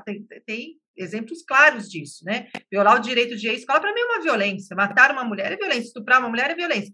Agora, há a violência dos Estados Unidos, há a violência de todos aqueles, da própria Inglaterra. A Inglaterra também matou crianças no Afeganistão. Então, quando a gente olha para esses contextos, precisa pensar muito de que lado que você está, mas você não pode tomar a palavra dessas mulheres. É o mesmo, o que eu estou vendo agora, ouvindo, é o mesmo discurso da Laura Bush quando os Estados Unidos ocupou o Afeganistão. Finalmente, essas mulheres vão poder andar livremente, solta, leves. Né? O discurso dela era um discurso totalmente salvacionista. Levaremos a civilização a esses bárbaros. É um pouco essa ideia. Bárbaros, é sempre o bárbaro, né? É aquele que você desconhece, né? Já diria o Levi-Strauss. E aí, quando a gente olha para isso, né? A própria Laila Bulhud e a Saba Mahmood, nesse período, né? Depois, em 2002, elas produzem o material para dizer, né? O quanto elas são, assim, se critica todo o investimento, a violência do Talibã, mas não se critica a violência perpetrada pelos Estados Unidos durante décadas em vários países. Você tem histórico, por exemplo, da invasão do Iraque em 2003, de soldados, você tem imagens de soldados americanos estuprando mulheres muçulmanas de burcas e de niqab. Você tem imagens, né? A professora Carmen Rial fez um artigo que está na religião, como que é? Estudos Feministas, que tem lá o link das imagens dessa violência desses soldados. Então, fica parecendo que a violência é só por esse grupo específico e não há outras violências, né? É a ideia de civilização, né? As pessoas têm uma ideia ainda dos Estados Unidos como processo civilizatório, né? Então, o que é processo civilizatório, né? Acho que o Reginaldo falou muito bem sobre isso.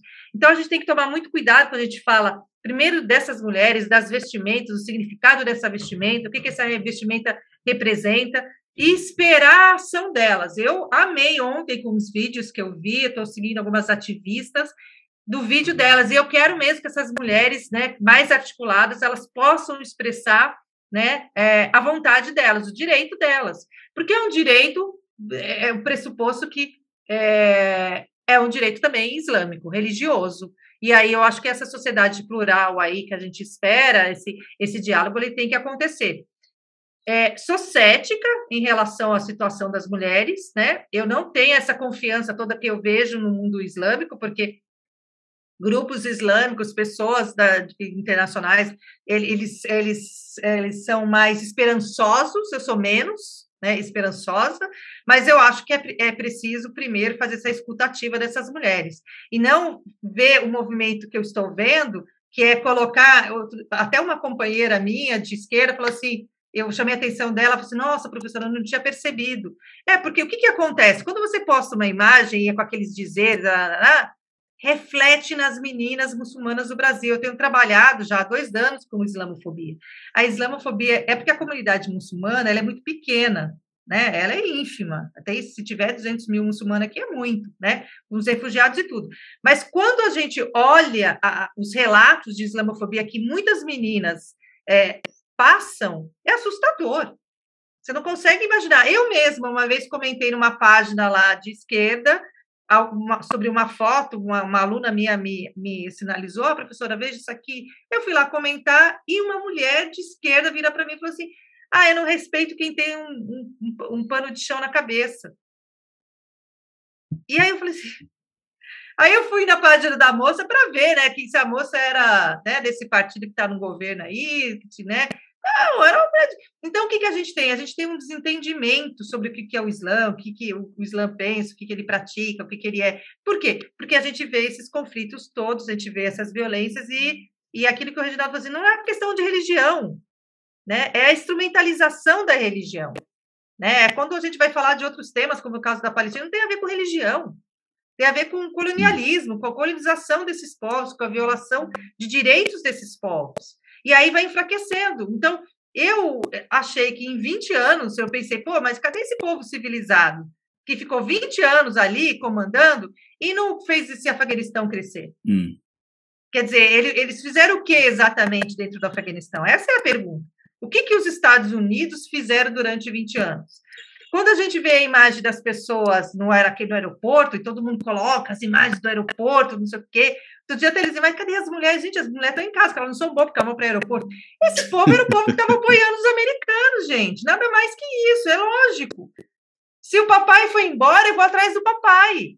Só que o papai foi embora e fechou a porta, não deixou o ticket para embarque, não deixou o lanchinho da tarde, não deixou nada. Então, a gente precisa olhar também essa situação e o movimento que foi 20 anos como é que fala? De uma ocupação, de uma invasão americana nesse território. E pensar culturalmente. É lógico que a religião, por exemplo, eu que conheci o Marrocos, o Irã, a Turquia, sei lá o que mais, a Meca, né, a Arábia Saudita, quer dizer, são muito diferentes. São muito diferentes. Acho que essa é uma coisa importante, né?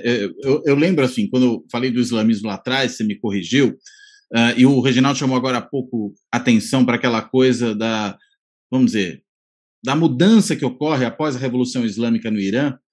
Lá atrás, né, quando essa revolução aconteceu, e a gente está falando dos xiitas, xiita acabou virando, e até recentemente eu escutei isso, né, sinônimo de radical. Né? Era meu apelido quando eu era adolescente, Cláudio. Exato, né? Meu apelido quando eu era. Imagina que eu era uma pessoa bem tranquila. Meu apelido quando eu tinha 14 anos era xiita. Xiita, mas sempre eu já que discutia xiita... política. Então, é só na verdade, né, uma das linhas do Islã. Seguidores de Ali. Exato, não tem nada a ver com ser radical ou não ser radical. Não, na verdade, o profeta morreu, um foi para um lado, foi para o outro. Isso. Um disse que a sucessão era do líder comunitário, Abu Bakr, o outro disse que era do próprio sobrinho, genro. Digamos que se a gente fosse fazer uma comparação qual que é mais familiar para as pessoas aqui no Brasil, né, é como se eu dissesse, uns são católicos, outros são protestantes, né, mas é mais ou menos por aí, né, mas não tem a base é a mesma, embora tenha as suas divergências, mas a base é a mesma. Mas, por exemplo... Mas o radicalismo não tem a ver necessariamente com isso. Por exemplo, né? eu estive no Irã, estive em Qom, em Mashhad. Quando você está em Teherã, por exemplo, as mulheres, elas estão... o lenço ele cobre metade da cabeça. Você tem mulheres de chador e mulheres sem chador. E as mulheres estão muito bem vestidas. Eu fui no cinema, tipo, sei lá, terça à tarde em Teherã, estava lotado de mulheres e conversando, e, sabe... Eu não vi nenhuma mulher chorando ali. É lógico, deve ter repressão, deve ter violência doméstica. Claro, como todo país, como toda sociedade. Eu não vi nada de diferente do que a gente não tenha na nossa sociedade. Eu vi mulheres muito bem vestidas. Aí, quando eu vou para Qom, todas as mulheres estavam de chador. Eu, inclusive. Né? Porque é uma sociedade, é uma cidade religiosa, onde você tem estudos teológicos e tal. Então, eu fui lá, vi a casa do Khomeini e tal. Quando eu fui assistir, por exemplo, o discurso do Khomeini... Então, eu Paulo Guilu, eu fiz essa viagem com o Paulo Guilu, a gente tem várias histórias interessantes, né? Tem umas historinhas muito boas para contar, eu e o Paulo. Mas o Paulo foi para o lado dos homens e para o lado das mulheres. Né? E para mim, aquilo lá era uma performance maravilhosa, né? Quando o Khomeini entra para fazer o discurso e tal. Mas estava todo mundo ali. Então, assim, eu acho que a gente tem que pensar, quando vai para a Turquia, e você vai para as tarikas, sufis, é outra compreensão do Islã, é outra dinâmica, outra forma de receber, outra forma de cumprimentar. Ou seja, tem uma diversidade que a gente normalmente não percebe, né? Não percebe. Você vai para o Marrocos, o marroquino, né? O marroquino é uma piada, né? Ele faz piada de tudo, ele brinca com tudo, entendeu? Ele é o brasileiro, né? Tipo, ele é o carioca, assim, né? Então já chega, já brinca, já tem essa movimentação. Né? O turco é mais aristocrático, né? Assim, o recebimento, a forma é mais... eu não gosto de usar muito essa expressão, né? Porque todo mundo tem o seu lado espiritual, mas eu achei mais sutil a espiritualidade, sabe? Assim, uma coisa mais... Tem uma sutileza diferente. Então, assim, são povos diferentes. Quando eu estava no Marrocos, eu fiquei perguntando um dia, numa sexta-feira, numa mesquita, eu falei, mas fulano não pode entrar aqui? Não, porque é estrangeiro. Mas por que é estrangeiro? Aí depois fui descobrir que os estrangeiros não podem entrar nas mesquitas do Marrocos, porque foi uma lei francesa, que persiste até hoje no Marrocos. Não tem nada a ver com questão local. Claro, porque a França domina o Marrocos, pôs uma lei, só que essa lei ficou lá, porque o rei, né, aderiu. Não, mas discordo disso. Quando você vai ver, eu vi os documentos da lei, Foi implementado quando foi, a dominação da França. Agora, o que fazem hoje com essa lei é outra história, mas quando essa lei foi feita... Sim, mas eu estou dizendo... Mantiveram, assim, é isso? Mantiveram, mas o que eu estou falando é lá atrás. Um minutinho só. Vamos, eu fico a vida inteira, estou cheio de livro para criticar colonialismo, mas não vamos jogar tudo neles, não. Né? Porque tem as elites locais. Não, é claro que tem as elites. Eu estou falando, Reginaldo, que essa lei foi feita. Não, ok, você quando pode... estava na dominação francesa. Se eles permanecem com a lei hoje, a perversidade é deles, não dos franceses. Claro, é isso que eu estou dizendo. A elite marroquina é um horror. É um horror. A elite tunisiana é um horror. A elite árabe é um horror. A elite muçulmana é um horror. Horror. Entendeu? A gente não pode tirar esse negócio. Então, olhar para o classe social, a religião e classe social. Porque a islamofobia tem com pobre. Com milionário não tem. Tem islamofobia com quem é muçulmano aqui do sírio-libanês? Eu queria saber se tem. Não tem. Tanto é que, por exemplo, eu fiz uma pesquisa com o meu grupo de pesquisa e a islamofobia que acontece aqui no Brasil é uma islamofobia de gênero e com as mulheres revertidas. É muito claro. Você tem com as mulheres nascidas? Tem, mas a maioria é com mulheres revertidas. Mas a gente também revertidas não pode são dizer, as que não eram... As que se converteram, como eu, por exemplo. Né? Então, assim, as revertidas é um número maior. Então, a base da islamofobia no Brasil é essa.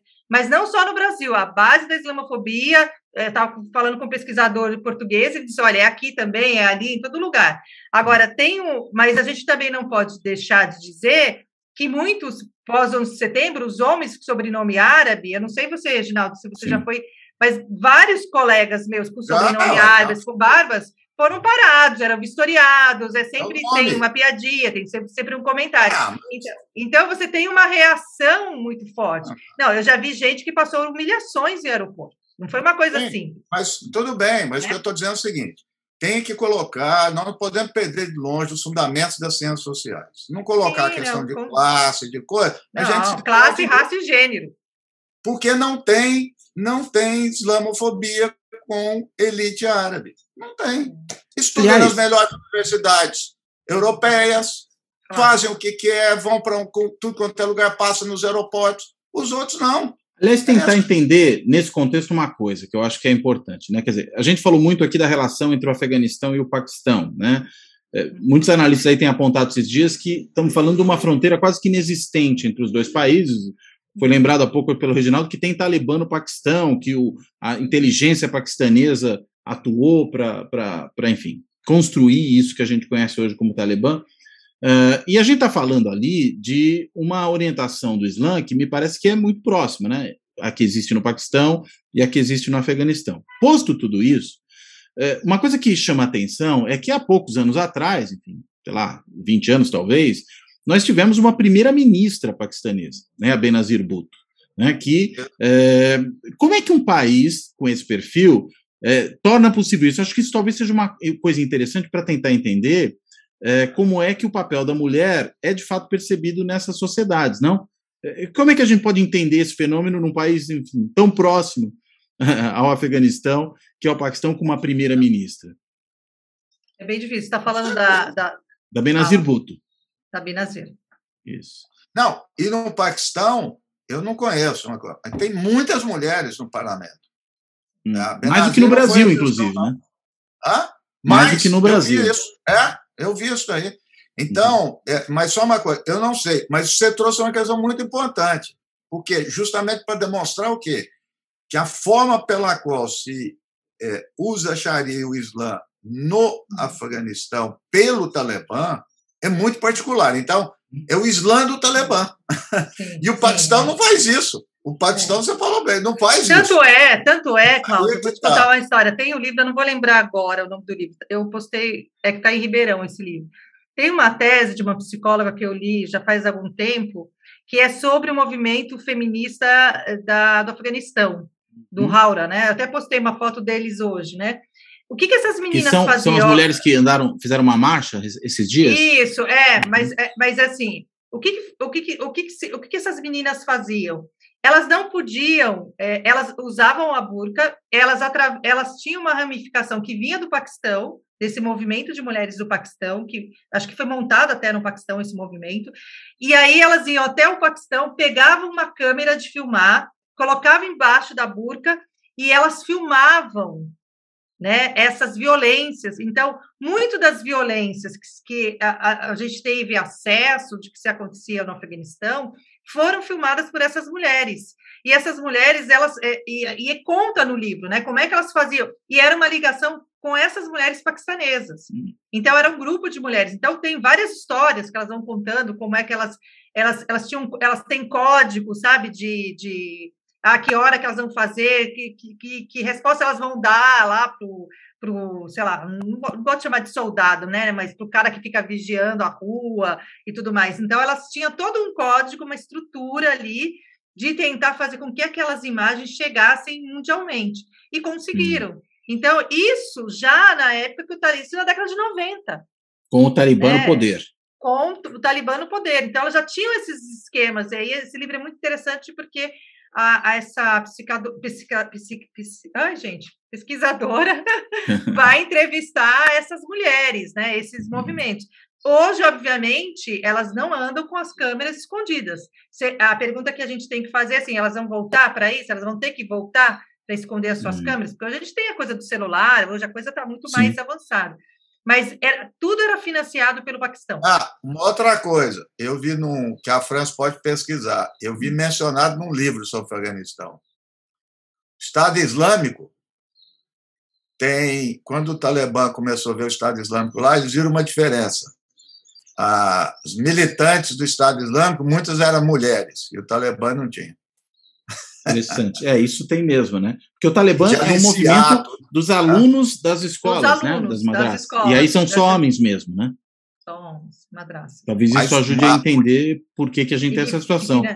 Agora, será que o Paquistão pode ser vamos dizer, um fator de uma relativa abertura, liberalização, mudança no Afeganistão, aí estamos pensando demais. Porque quando se fala em moderação do Talibã, eu tenho dificuldade de acreditar. Eu também tenho dificuldade. Eu acho que o machismo, ele impera. Moderação. Eu acho que é aquele machismo mesmo da violação dos direitos das mulheres, como existe em todo o mundo, isso impera. Então, eu não acredito nessa mudança.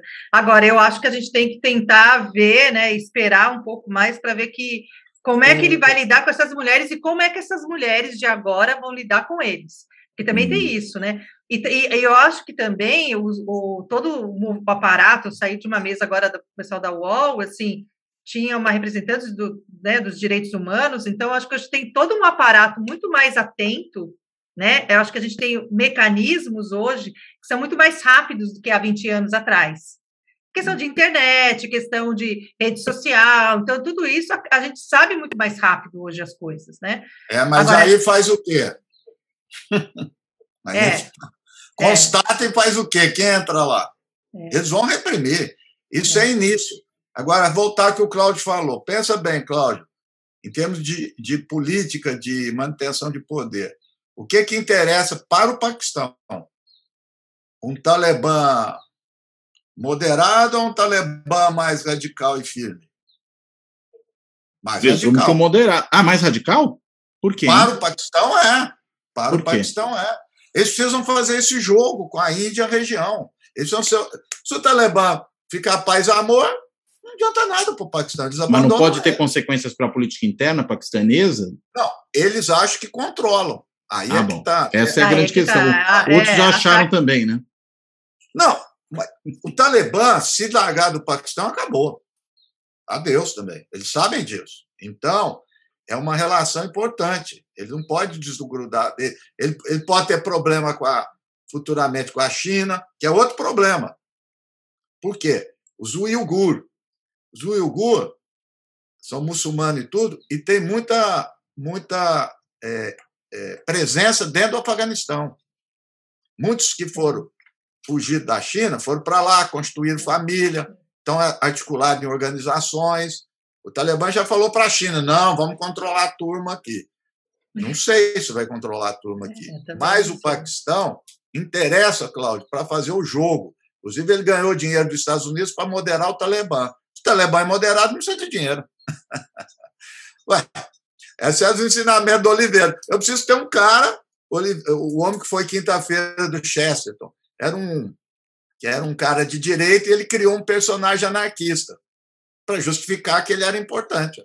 Se não tiver um anarquista, que graça que tem. Então, ele tem que ter você cria um problema, num certo sentido, mantém um problema para poder vender uma solução. É isso. O Paquistão, em 20 anos, ganhou, não foi bilhões, trilhões. quantias assim astronômicas dos Estados Unidos e não mudaram em nada o relacionamento. Entendeu? Agora, é o que você está falando, tudo corre risco. É um país que tem um exército poderoso e artefato nuclear. Então, todo mundo olha para o Paquistão com cuidado também. Né? Agora, ele não interessa. Interessa um talibã aqui que ele vai manobrar. O talibã, agora, no início, vai fazer essas movimentações. Com certeza. Mas ele não pode deixar perder sua razão de ser. Senão não é mais o talibã, é outra coisa. Como é que eles vão perder isso? Né? Então, eles vão manter essa coisa com as mulheres. Tal. Até porque, eu estou pensando alto aqui, eles vão fazer umas mudanças, aonde? Nas capitais. Aí o Ocidente olha, né, acha que está tudo bem. Repito, 75% da população está no meio rural que ninguém vê. Aí eu quero ver. E aí eu acho que eu já falei para a França, foi de passagem que eu li uma pesquisa das mulheres lá, frente à guerra. É muito interessante. Então, a pesquisadora é muito clara. Então, essa classe média, tudo, embora. As outras, o que fariam? Não é que ela gosta ou não gosta do Talibã, Sharia ou não. Quer paz. Está cansado de guerra, os filhos estão morrendo. Eu entrevistou uma mulher que tinha 4 filhos, morreram 3. Mas isso é um discurso que eu vejo, pelo menos, na Síria. Eu vejo todos os países. Na Síria, por exemplo, você vê esse discurso. Quer paz? Não quero saber se é baixar, se não baixar, eu quero paz. Sim, mas é isso que eu estou dizendo, não tem nada Hobbes a ver explica. com o Islã. Hobbes explica. Ué. Com sobrevivência, a pessoa quer sobreviver, ponto final. Quer dizer, se for para fazer. Ela diz: se for para os Estados Unidos sair o Talibã chegar no poder, vai ter paz? Se for, estou apoiando. Se não, estou. Então, as pessoas estão cansadas. Morreram, ninguém sabe direito, mas é mais de 300 mil. É a estimativa de alguns institutos, 300 a 400 mil, fora outras consequências, deslocados internos, deslocados fora. Acabou, o país está arrebentado. Então, as pessoas também. Então, aí olha Cabul, acha que a realidade é essa. Não, e tem uma outra coisa, né? Há muita gente dentro do Afeganistão apoiando. Claro que tem. Claro que tem. Muita gente apoiando. Então, a impressão que dá é que está todo mundo contra, porque mostra só a imagem lá do pessoal no aeroporto, é como se aquilo fosse o Afeganistão inteiro, que é uma parte, mas não quer dizer que não tenha gente apoiando. Agora, vir falar que o Talibã luta contra o imperialismo, pelo amor de Deus. Pelo amor de Deus. Mas há quem diga. Tem que quem diga. Houve quem dissesse. Pelo amor de Alá. Não, precisa também. Não, porque a questão é o seguinte: vou voltar a essa coisa. E que é uma vitória, né? Que é uma vitória da coisa do Islã. Eu tenho muito cuidado com isso. É assim. Uma vez eu estava no Helmir Nasser, né, que ele já faleceu. Aí estava a questão da Primavera Árabe. Aí dizia: não, o Islã não é da guerra, o Islã é da paz. Não, o Islã não é da guerra nem da paz. Não tem nada a ver com isso. Quem tem são as organizações, são os atores que fazem a guerra e fazem a paz. Só isso. Porque senão vai para o outro lado. Não, é paz. Não é também. A gente costuma fazer... Que eu posso... Quando eu vou ensinar etnografia para os meus alunos, eu falo assim, como é que eu tenho que escrever de novo? Primeiro você dá o contexto. Aí você me fala quem são os atores. Aí você me fala o que os atores fazem. É isso. Esses 3 pontos. Porque, veja, quando eu estava falando lá do suicídio, o primeiro grupo a praticar de forma o atentado suicida de forma sistemática foi os Tigres Tamil, que era maoísta. Aí eu até falava gozando, fala que o Islã vai encontrar as virgens, então o pessoal vai encontrar o Mao Tse Tung. Aí o Ilan Pape, o Robert Pape, fez a pesquisa simples, Cláudio, que tem tudo a ver com teoria sociológica, esse pessoal de RI não sabe nada. O que ele fez? Foi lá olhar a trajetória dos suicidas no Líbano, porque no Líbano, no Oriente Médio, começou em 81, contra a ocupação israelense. Olha o que ele chegou. Primeiro, distinguir a motivação do suicida dos objetivos da organização, que organizou o atentado suicida. Então, quem organizou 90% dos atentados suicidas foi o Hezbollah. O que a grande maioria começou a fazer, intencionalmente ou não? Deduzir. Hezbollah é xiita. 65% dos caras que suicidaram era marxista. 15% no Líbano. cristão. No Líbano. Agora, quem organizou o atentado foi o Hezbollah. Então, ele foi ver a motivação. Que é onde eu quero chegar. E o Robert Pape fez depois ele continuou, a variável ocupação. Lugares onde tem ocupação e guerra, a possibilidade de atentado suicida, quando a simetria é muito grande, é imensa. Eu vi uma entrevista do cara do Talibã, eu ponho até uma parte lá no meu livro, ele dizendo o seguinte: atentado suicida é barato e incomoda, deixa os americanos apavorados. Então é isso, não tem nada a ver com o Islã, não tem nada a ver com nada. Então, tem a ver por com isso estratégia. uma estratégia. É isso aí. Estou vendo aqui uma foto aqui do Renato Costa colocou, acho que o Renato. Da papoula, né? Da plantação de papoula. Dá para ver, né? Depois você me manda a foto. Eu achei bem bacana isso aqui, os afegões aqui que eu falei. Eu acho que, assim, para encerrar, eu acho que é importante a gente ter o discernimento de que não dá... Na questão das mulheres, a gente está nesse rebuliço, não dá para dizer muita coisa ainda, né? A gente já tem esses movimentos, já tem as manifestações, já ouvi que, por exemplo, tem Talibã batendo na porta da casa das pessoas para ir atrás das militantes, enfim, tem muitas informações, mas elas estão um pouco desencontradas ainda, são difíceis ainda de delimitar. Mas eu acho importante a gente sempre ter esse contexto histórico, ter esse contexto do entendimento da religião, não fazer que as nossas militâncias revertam em islamofobia, em ataque às pessoas que estão lá pegando ônibus, né? A gente já recebi algumas mensagens aqui absurdas, assim, e não é pouca coisa, gente. Quando eu falo porque é muita coisa, assim. Tanto é que a minha aluna, eu tenho uma orientanda de IC, de PUB, que trabalha com o projeto de islamofobia que eu coordeno, ela me escreveu na segunda-feira, olha, na segunda, nós estamos na sexta. Professora, tá demais, né? Porque o trabalho dela é olhar as redes sociais para mim e coletar esse material. Professora, tá demais. Assim, é um ataque islamofóbico atrás do outro, que são violências, né? Então, eu acho que isso é importante a gente estar trazendo. Como é que uma questão geopolítica, de um determinado contexto social, reverbera, vira gatilho para a nossa sociedade, a sociedade brasileira? O que o brasileiro tem a ver com o Afeganistão? O que ele tem a ver com essas... Né? Porque gera isso bastante tensão, né? Principalmente nessa classe social dessas mulheres revertidas, muitas mulheres, né, de classe média baixa, enfim, e que precisam pegar transporte público. Então, eu acho que a gente tem que olhar também essas questões, né, de como... E nunca achar que essas mulheres afegãs, porque o que eu tenho visto também, são as coitadinhas. Espera aí, gente. Vocês estão errando o foco aqui, né? Não estamos falando de mulheres coitadinhas, mas de mulheres que estão na resistência. Eu costumo dizer que os homens fazem guerra e as mulheres lutam, né? A guerra é feita pelos homens, né?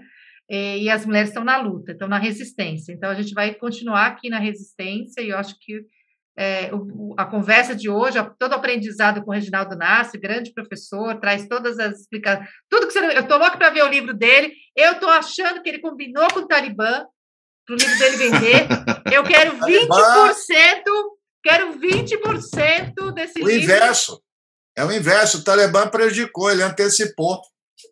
Então, mas eu quero 20% da venda desse livro, porque todo lugar vai ser, porque não, espera, o professor Reginaldo acabou de escrever um livro, nós vamos ler aí. Não é nada, é uma sistematização. Aqui ninguém lê nada e sai falando. Ô, Reginaldo, aproveitando para a gente caminhar para o fechamento, Franci, quer dar uma fechada? Porque a gente está estourando o tempo, inclusive o seu, né? Pois é, o meu, o pessoal está já nem leio mais as mensagens. Olha, eu queria agradecer muito, Cláudio, foi muito bom te rever nesse bate-papo aqui. Reginaldo, a gente está junto de novo. Eu falo assim, Reginaldo, estamos juntos, né? Segunda-feira de novo. E eu acho que é bom, acho que o conhecimento, acho que a academia, todas as pesquisas que a gente vem fazendo, o nosso olhar crítico para tudo isso, eu acho que é sempre bem positivo. Muito obrigada pelo convite, né?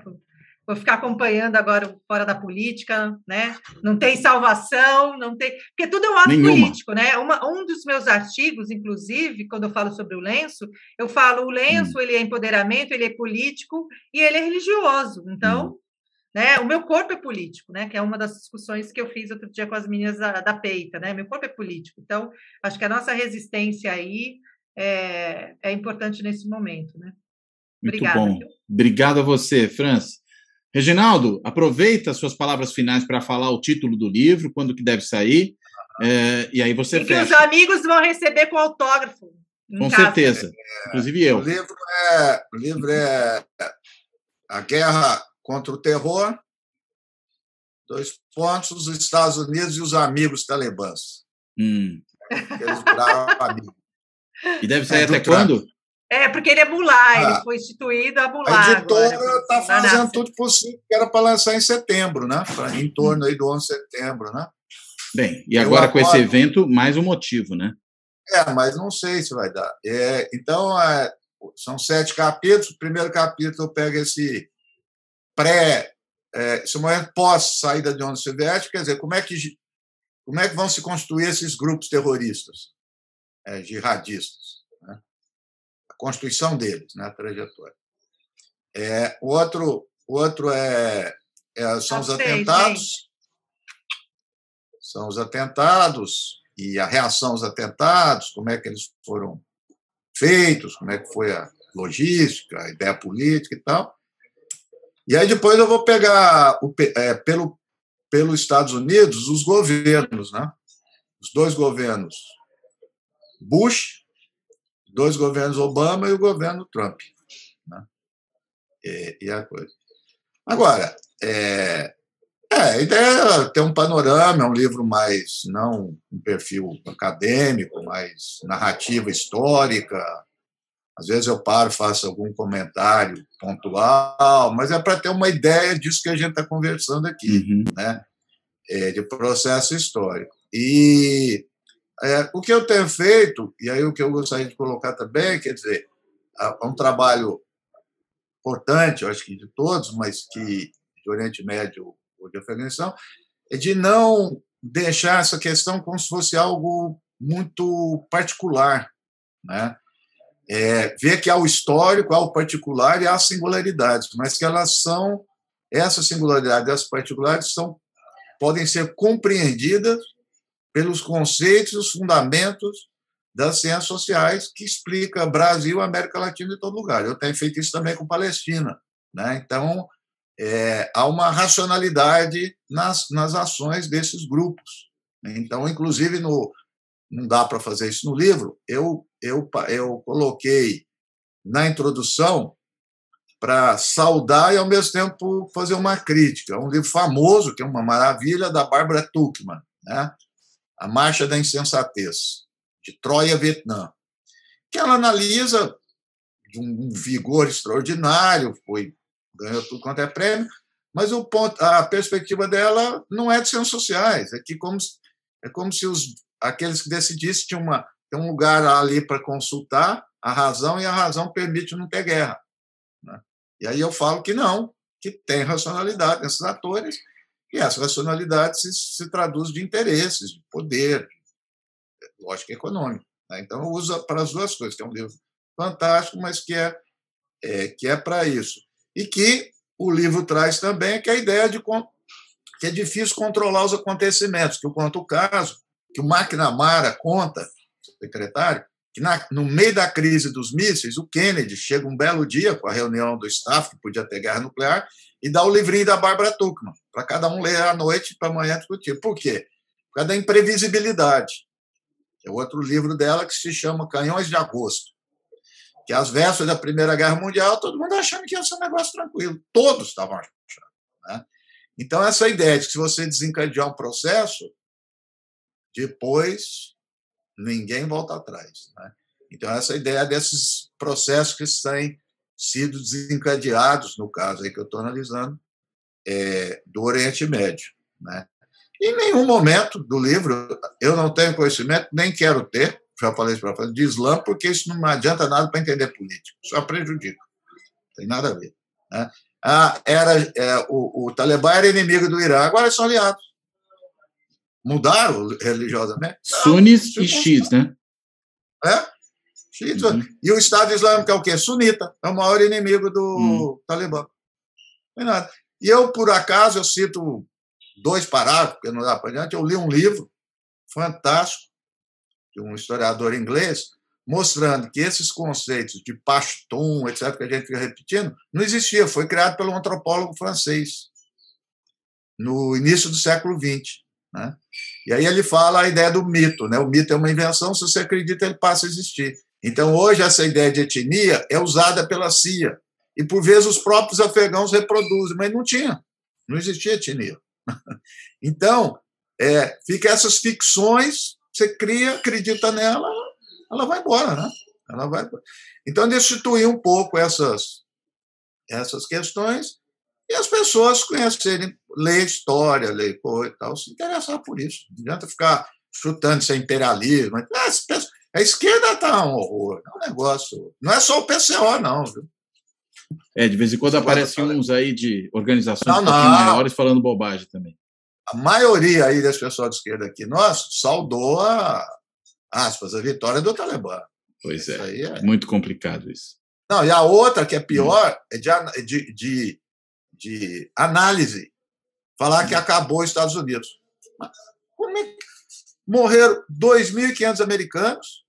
Os Estados Unidos são intactos em tudo, tem um poder militar maior do que tinha 20 anos, poder econômico maior. Qual o problema para os Estados Unidos? O projeto norte-americano no Afeganistão falhou. Ok. E aí? Os Estados Unidos têm outras coisas para fazer na vida. O Biden falou, quer dizer, correto, tem pandemia, tem economia, tem China, tem não sei o quê. Vai embora. Como é que acabou os Estados Unidos? Está todo mundo falando isso. É uma bomba. O cara está louco. Mas é isso aí. Muito bem. Bem, Reginaldo, então quero agradecer muitíssimo a você, agradecer também. Obrigado. Isso não existe. Quero agradecer.